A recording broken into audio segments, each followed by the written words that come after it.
আসসালামু আলাইকুম গাইস।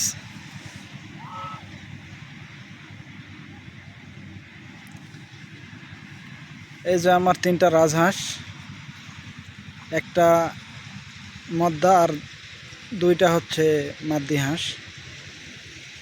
আমাদের গ্রাম্য ভাষায় বলে একটা হাঁসা আর দুইটা হাসি। আপনাদের প্রত্যেকের গ্রাম অঞ্চলের আঞ্চলিক ভাষায় কি বলে এদেরকে আপনারা কমেন্টে জানাবেন। তাতে কি হবে, আমাদের আঞ্চলিক ভাষাটা অনেকেরই জানা থাকবে।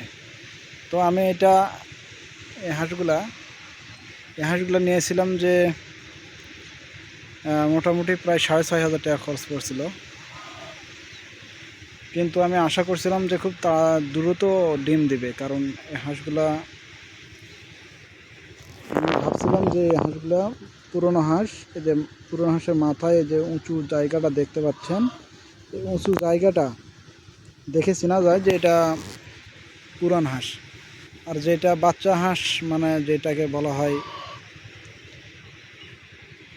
ডেকি হাঁস, মানে আগে কখনো ডিম দেয় নাই, সেটার ওই উঁচুটা কম থাকবে।